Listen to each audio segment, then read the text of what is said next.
Hello.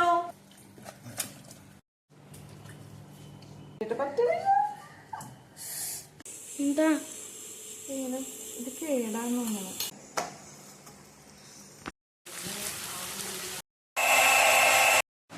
കുറച്ച് ഉപ്പും കൂടി ഇട്ടോളൂ. ഹലോ. അപ്പൊ അതേ കുറച്ച് ബീഫ് കിട്ടിയിട്ടുണ്ട്. അപ്പൊ ഇതൊന്ന് ഫ്രൈ ചെയ്യണോ റോസ്റ്റ് ചെയ്യണോ എന്നൊരു സംശയത്തിലാണ്. ഇതെന്റെ ഓൺ റെസിപ്പിയാണ് കേട്ടോ. അപ്പോ ഞാനിങ്ങനെ കുനിഞ്ഞു നിൽക്കണം എന്താന്ന് വെച്ചാൽ സ്റ്റാൻഡിന് വലിയ ഹൈറ്റ് ഇല്ല, അതുകൊണ്ടാണ് നിങ്ങൾക്ക് കാണാൻ വേണ്ടിയിട്ടാണ് കേട്ടോ ഞാനിങ്ങനെ നിന്നത്. നമുക്ക് തുടങ്ങാം, പണി തുടങ്ങാം.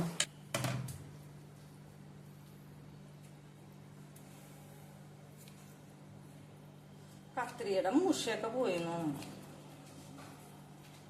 ലച്ചു ഇതെടുത്തിട്ട് ക്രാഫ്റ്റ് ചെയ്യാനൊക്കെ കൊണ്ടുപോകുന്നുണ്ട്. അപ്പം എടുക്കല്ലേ എന്ന് പറഞ്ഞാൽ അവൾ കേൾക്കണില്ല. അപ്പൊ ഭയങ്കര മൂർച്ചയില്ലാത്തൊരു കത്രിയാണ്.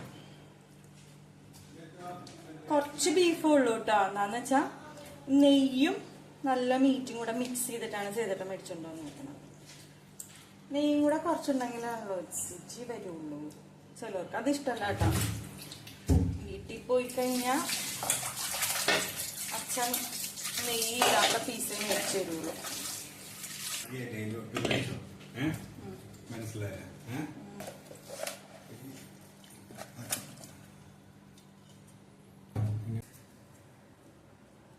കൈ ചെറുതായിട്ട്.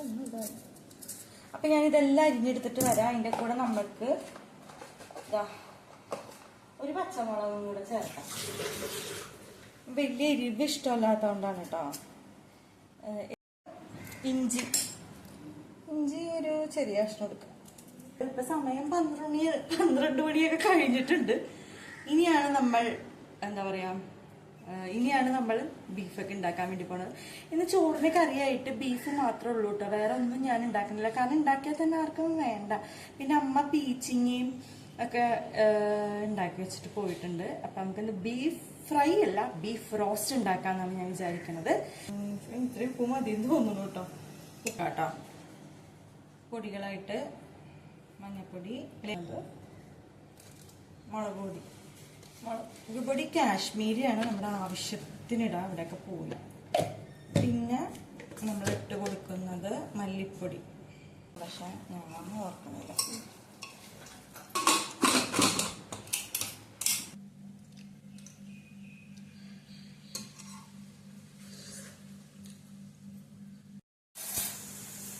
അച്ഛൻ പോവുക.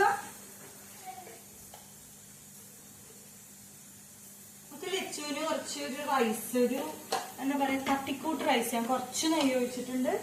ഇത്തിരി സൺഫ്ലവർ ഓയിൽ ഒഴിച്ചിട്ടുണ്ട് കേട്ടോ. എന്നിട്ട് നമ്മുടെ കയ്യിലുള്ള കുറച്ച് വെജിറ്റബിൾസ് ഒന്നും ആഡ് ചെയ്തിട്ടില്ല. കുറച്ച് കറുകപ്പട്ട അങ്ങനത്തെ സാധനങ്ങളൊന്ന് ആഡ് ചെയ്തു. അതായപ്പോഴത്തേക്ക് നമ്മുടെ ലച്ചുവിന്റെ ചോറ് ഇതിലേക്കൊന്ന് മിക്സ് ചെയ്ത് കൊടുക്കാം. ഇതുപോലെ നമുക്ക് സമയമില്ലാത്ത സമയത്തൊക്കെ നമുക്ക് ചെയ്ത് കൊടുക്കാം. നല്ല ടേസ്റ്റ് ആയിരിക്കും. ഇതൊരു ക്യാരറ്റ് ബീൻസ് ഒക്കെ ഞാൻ ഇടാറുണ്ട്, പക്ഷെ ഇന്ന് എനിക്ക് സമയമൊന്നും കിട്ടിയില്ല. ഇത് സത്യത്തിൽ വളരെ 10 മിനിറ്റ് മതിട്ടോ. ബീഫ് വെന്ത് കഴിഞ്ഞാൽ ഒരു പണിയില്ല.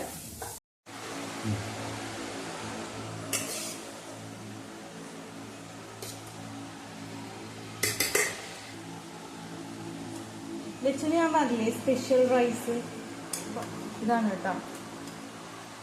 ഇത്രയും കൊടുക്കാം, അത് ആവശ്യമുണ്ടെങ്കിൽ അത് എടുക്കണം. പീച്ചിങ്ങയും പരിപ്പുമാണ് കേട്ടോ. കുറച്ച് ഉപ്പും കൂടി ഇട്ടുകൊടുക്കുന്നുണ്ട് കേട്ടോ. അങ്ങനെ ഞങ്ങളിതാ ബീഫും പീച്ചിങ്ങയും ഒക്കെ കൂട്ടി അങ്ങോട്ട് കഴിച്ചു. സേതുവിന് പീച്ചിങ്ങയൊന്നും വേണ്ടായിരുന്നു. എന്തായാലും അടിപൊളി ലഞ്ചൊക്കെ ആയിരുന്നു കേട്ടോ. അധികം കറികളൊന്നും ഇല്ലെങ്കിലും എല്ലാവരും നന്നായിട്ടൊക്കെ കഴിച്ചു. ഇത് കഴിഞ്ഞിട്ട് ഒരു പരീക്ഷണം കൂടി ചെയ്യാൻ വേണ്ടി പോവാണ് കേട്ടോ. ഒരു യൂട്യൂബ് വീഡിയോ കണ്ടിട്ടാണ് അനിയത്തി അയച്ചു തന്നൊരു വീഡിയോ ആണ്. അപ്പൊ അത് കണ്ടിട്ട് പെട്ടെന്ന് ഉണ്ടാക്കാൻ പറ്റിയൊരു സ്നാക്കാണ്. ജാപ്പനീസ് പാൻ കേക്ക് ആണ് കേട്ടോ ഉണ്ടാക്കാൻ വേണ്ടി പോണത്. അപ്പൊ ആദ്യമായിട്ടാണ് ഉണ്ടാക്കാൻ പോണത് ജാപ്പനീസ് ഫ്ലഫി പാൻ കേക്ക്. റെഡിയാവുമെന്ന് എനിക്കറിയില്ല. ആദ്യമായിട്ടാണ് കേട്ടോ ഉണ്ടാക്കാൻ വേണ്ടി പോണത്. അപ്പൊ ലച്ചുവാണെങ്കിൽ ഒരു സൈഡും ഉണ്ടാക്കിയിട്ടാ. അപ്പൊ നമ്മുടെ അടുത്ത് സാധനങ്ങളല്ലാണ്ട് വരും.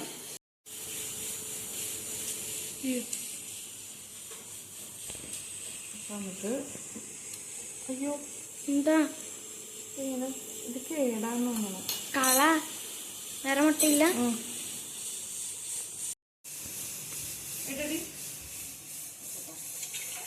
അങ്ങനെ നമ്മുടെ പരീക്ഷണം ഇവിടെ ആരംഭിക്കുകയാണ് കേട്ടോ. മുട്ടയുടെ മഞ്ഞയും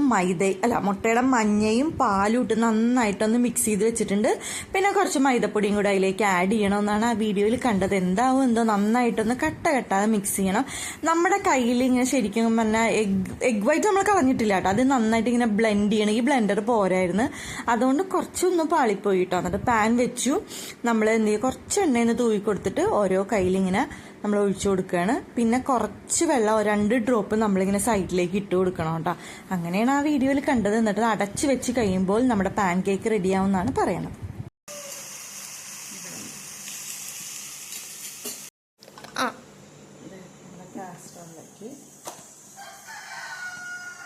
അങ്ങനെയല്ല നമുക്ക്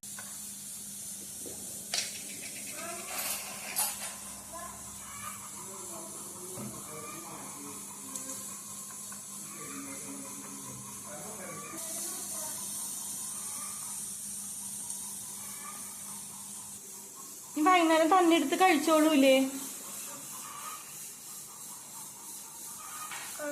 ആണോ?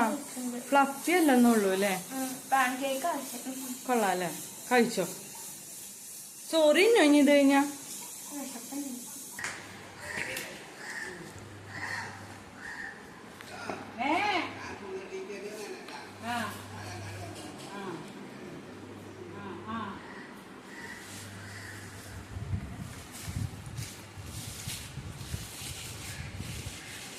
പുതിയ തരത്തില് വള ഊരണത്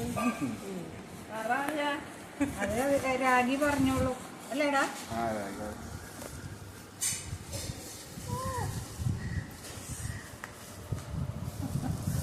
കുഞ്ഞമ്മേന്നാണ്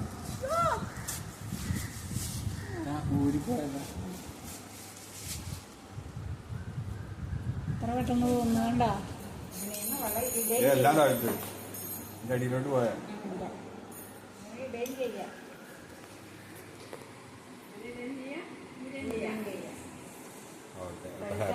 വള ഊരണം നിർത്തേര് അത് കാണിച്ചു. അത് ആർക്കും അറിയില്ല. വൈകുന്നേരത്തെ എല്ലാ പരിപാടിയും കഴിഞ്ഞ് പിന്നെ ഞങ്ങൾ വന്നത് ജയലക്ഷ്മിയിലാണ് കേട്ടോ. പാലാരിവട്ടത്തുള്ള പുതിയ ജയലക്ഷ്മിയിൽ ലച്ചുവിന് ജീൻസ് നോക്കാമെന്നും പറഞ്ഞാണ് കേട്ടോ നമ്മളിവിടെ എത്തിയേക്കുന്നത്. 2-3 ഷോപ്പിലൊക്കെ കയറിയെങ്കിൽ ലച്ചുവിന് ജീൻസ് ഒന്നും കിട്ടിയില്ല. ചിലത് സൈസ് ശരിയാവുന്നുണ്ടായിരുന്നില്ല, ചിലത് ലച്ചുവിന് തന്നെ ഇഷ്ടപ്പെടുന്നുണ്ടായില്ല. അപ്പോൾ അതേ നമ്മൾ ജയലക്ഷ്മി കയറിയപ്പോഴത്തേക്കും കുട്ടികൾക്ക് പറ്റിയ ഒരുപാട് കളക്ഷൻസ് ഒക്കെ ഉണ്ട് കേട്ടോ. പുതിയ ജയലക്ഷ്മി എന്തായാലും അടിപൊളിയായിട്ടുണ്ട്. ലച്ചു ഇവിടുന്ന് 2-3 ജീൻസൊക്കെ ട്രൈ ചെയ്ത് നോക്കിയെങ്കിലും ലച്ചുവിനത് സെറ്റായില്ല കേട്ടോ. അപ്പോൾ നമ്മൾ വേഗം ഇവിടെ നിന്ന് ഇറങ്ങാൻ വേണ്ടി പോവുകയാണ്.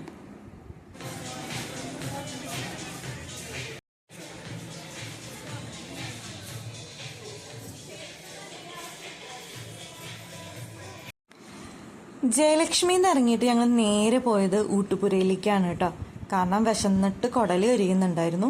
പിന്നെ ഞങ്ങൾ ഇവിടെ നിന്ന് ഡിന്നറൊക്കെ കഴിച്ച് പതുക്കെ വീട്ടിലേക്ക് പോയിട്ടോ. അപ്പോൾ ഈ വീഡിയോ ഇഷ്ടമായിട്ടുണ്ടെങ്കിൽ ലൈക്ക് ചെയ്യണം, ഷെയർ ചെയ്യണം, കമൻറ്റ് ചെയ്യണം, സബ്സ്ക്രൈബ് ചെയ്യണം.